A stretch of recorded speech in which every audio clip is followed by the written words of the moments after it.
दोस्तों जब भी हम लोग अकाउंट ओपन कराने जाते हैं तो इस बात पे हम लोग ध्यान नहीं देते हैं कि कौन सा अकाउंट हमारे लिए बेस्ट रहेगा।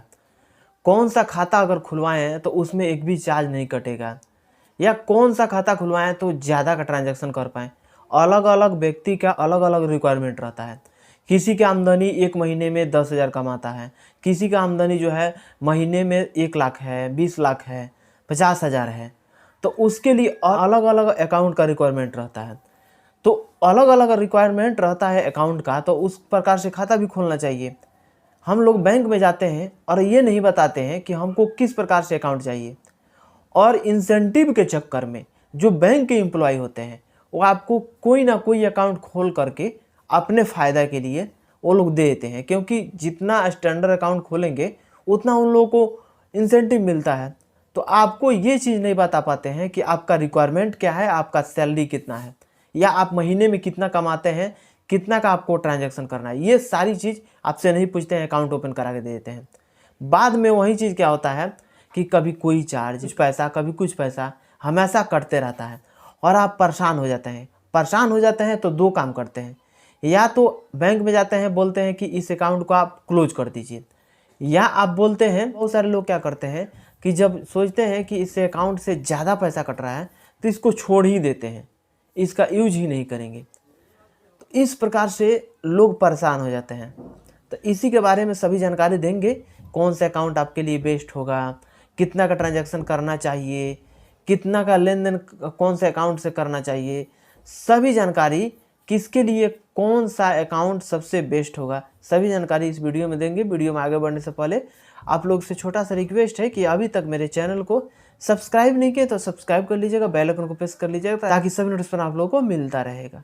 सबसे पहले तो ये जानना जरूरी रहता है कि किसको कौन सा रिक्वायरमेंट है, यानी कौन सा खाता किसको खुलवाना चाहिए।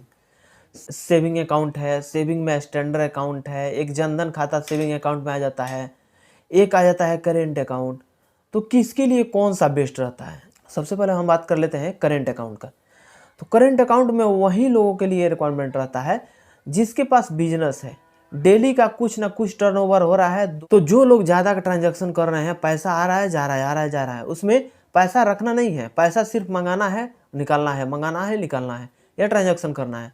तो उसके लिए करेंट अकाउंट जो होता है सबसे बेस्ट होता है। उसमें ITR फाइल करना पड़ता है। ITR फाइल करके उसमें आप साल में एक बार उसका टैक्स देना पड़ता है। उसके बाद से कोई उसमें चार्ज नहीं कटता है, एक्स्ट्रा चार्ज नहीं कटता है। हाँ, तभी एक्स्ट्रा चार्ज कटता है जब महीने में आप ट्रांजैक्शन करना छोड़ दिए हैं। तो जब आप महीने में ट्रांजैक्शन करना छोड़ दिए हैं तो कम से कम 2500, 3000 इतना का चार्ज कट जाता है। तो उसमें करेंट अकाउंट में एक ही बात पे ध्यान देना पड़ता है कि उसमें जितना ज़्यादा हो सके ट्रांजैक्शन आप करिए बिंदास होकर के। साल में एक बार उसका टैक्स भर दीजिए, बाकी एक साल कंटिन्यू यूज करिए, उसमें कोई दिक्कत नहीं है। सेविंग अकाउंट की बात कर लेते हैं। सेविंग अकाउंट में एक होता है मिनिमम वाला, एक होता है स्टैंडर्ड अकाउंट। स्टैंडर्ड अकाउंट और मिनिमम में अंतर होता है। कुछ ट्रांजैक्शन कर सकते हैं और इसमें 1000 रुपया मिनिमम बैलेंस रखिए हर महीने में। तो उसमें जो है कुछ ना कुछ ट्रांजैक्शन करते रहिएगा।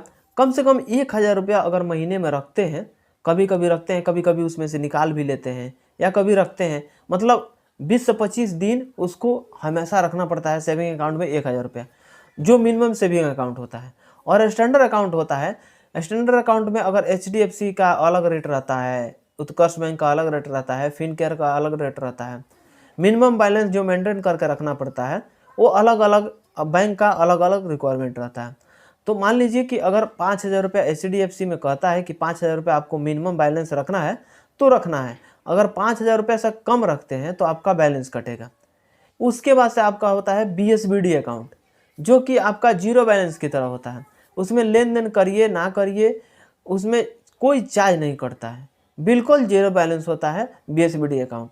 और उसमें जो डेबिट कार्ड मिलता है, उस रुपए डेबिट कार्ड होता है, उसमें कोई ट्रांजैक्शन चार्ज, कोई फ़ी नहीं। लेकिन उसमें जो है, उसमें जो डेबिट कार्ड मिलता है उससे सिर्फ और सिर्फ एक दिन में 10,000 रुपया उससे निकाल सकते हैं, उससे ज़्यादा नहीं निकाल सकते हैं।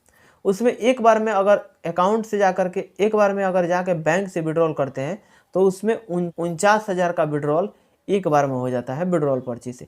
चेक से लगभग आपको 1 लाख रुपया तक हो सकता है। ये होता है BSBD।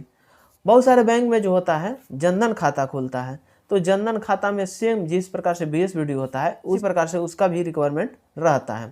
सेविंग अकाउंट में अगर मिनिमम सेविंग अकाउंट है, स्टैंडर्ड सेविंग अकाउंट में, तो उसमें ज़्यादा पैसा कटने का सबसे बड़ा रीज़न ये है कि आप डेबिट कार्ड जो लेते हैं उस पर ध्यान नहीं देते हैं। आप अकाउंट ओपन कराने जाते हैं तो आप ये नहीं बताते हैं कि हमको ये डेबिट कार्ड चाहिए।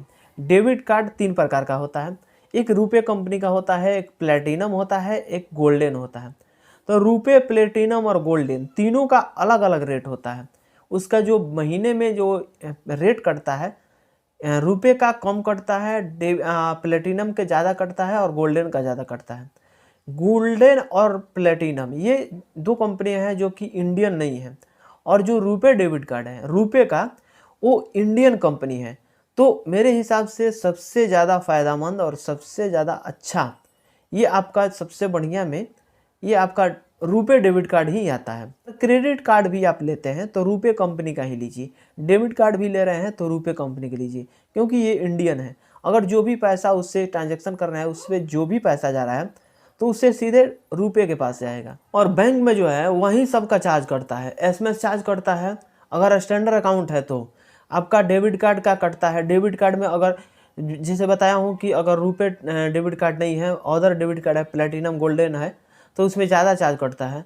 और annual maintenance charge, monthly maintenance charge, annual maintenance charge, ये सारे मेंटेनेंस चार्ज कटता ही कटता है। अगर आप उसमें मिनिमम बैलेंस जितना बैलेंस मेंटेन करके रखना है उतना अगर नहीं रखते हैं तो वहीं करेंट अकाउंट में कोई भी मेंटेनेंस चार्ज नहीं देना पड़ता है आपको।